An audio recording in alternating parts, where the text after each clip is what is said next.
you miss most about your daddy? Well, I ask about him all the time. And that's kind of it. Yeah. Well, when you ask about him, what are you asking about? Well, I was asking, how did my dad get hurt? Do you wish that he was still here with us? Yeah, but he is. Through his spirit? Yes. Yes. And when you see your daddy again one day, what do you want to do when you see him? I want to play with him. What kind of games do you want to play with him? I want to play with him, have fun, go on a plane ride, and that's it. Yeah. Would you? We used to have dinner meals every single night before we went to bed. My daddy always used to help me brush my teeth. Oh. Do you miss him helping brush your teeth? Yes. How do you hope that the world remembers him? Well, they help him because those mean people did something to him. Yeah. If you could say anything to your daddy right now, what would it be? It would be, I miss you and I love you. All right. Thank you, Gianna. I really appreciate you answering questions today. That was Gianna Floyd. Your Honor, next we'll hear from the nephew of George Floyd, Brandon Williams. Mr. Williams.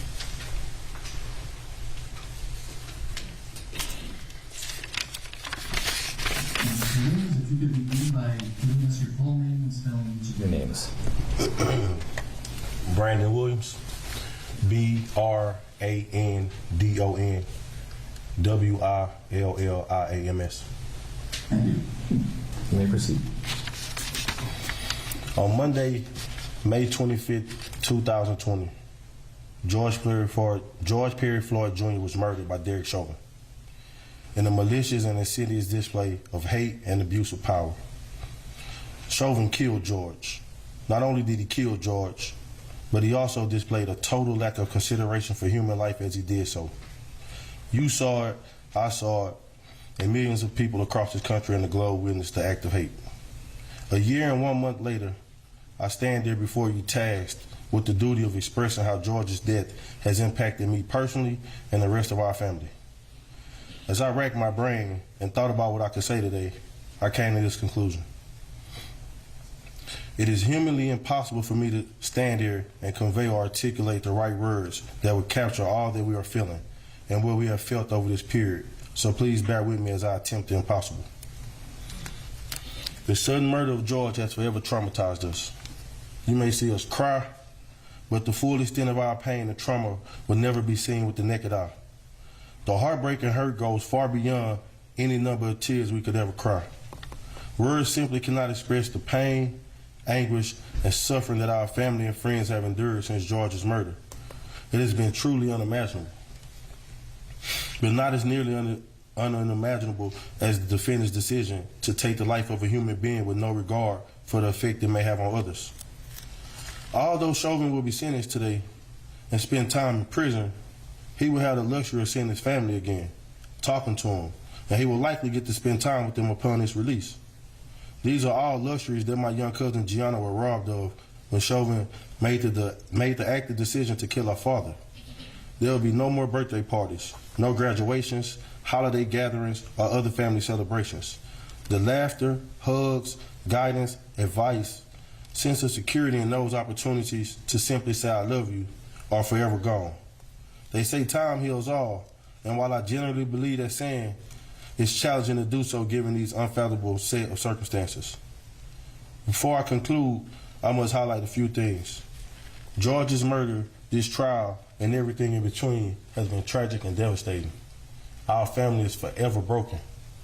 And one thing we cannot get back is George Floyd. It is the request of my family that the maximum penalty for the crime for which the defendant was convicted be imposed. On behalf of my family, friends, community, and supporters, I wish to express my sincerest gratitude for allowing us opportunities of expression. Thank you. Thank you, sir.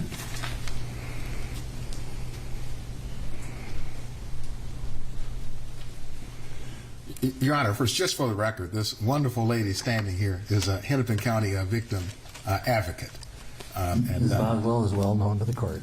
Yes, thank you, Judge. And so, Your Honor, we'll next hear from the brother of George Floyd, Mr. Terrence Floyd.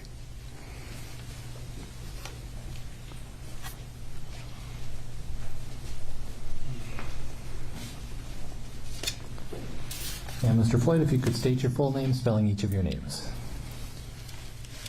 Yes. Terrence Floyd. That's Terrence, Floyd, Floyd. Go ahead.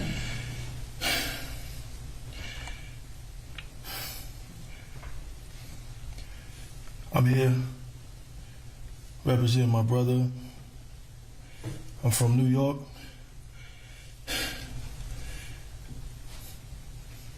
On May 25th, 2020, my brother was murdered, everyone knows, by Derek Chauvin. The facts of this case were proven beyond a reasonable doubt, and 3 guilty verdicts have been rendered.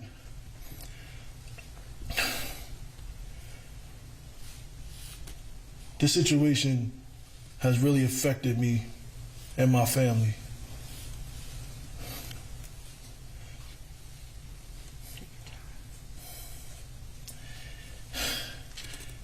Any family member that has went through this, we are part of a fraternity of families, and it's not one of those, fraternities that you enjoy. I just, over this last year and months, I actually talked to a few people, and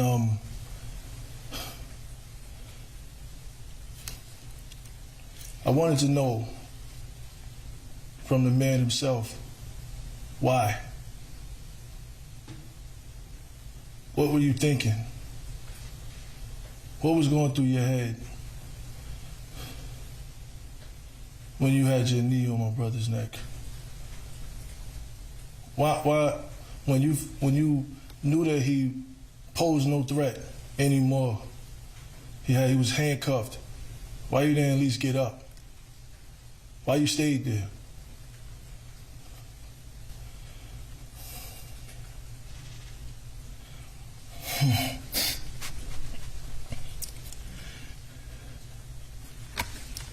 You take your time.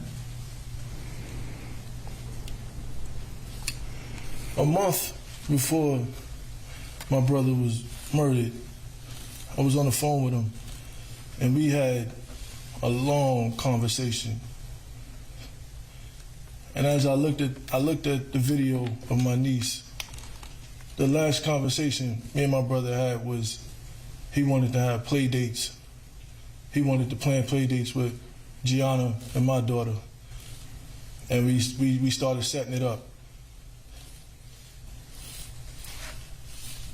That can't happen. And I have to, my daughter's still young, but I still have to explain to her, because this is history. This is a case everybody knows about. So she's gonna find out, and I'm gonna have to explain that to her. And I think that's, to me, harder than even just standing here, that I have to talk to my daughter and tell her, about her niece, about her uncle, about the situation. That's basically reliving it all over again, years down the line.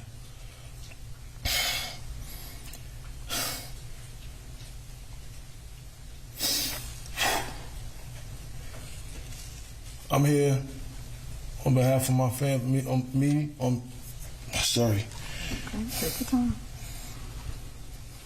On behalf of me and my family, we seek the maximum penalty. We don't want to see no more slaps on the wrist. We've been through that already.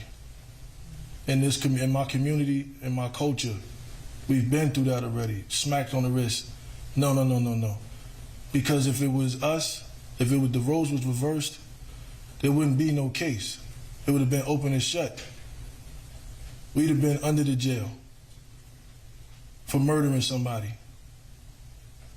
So we asked for that same penalty for Derek Chauvin.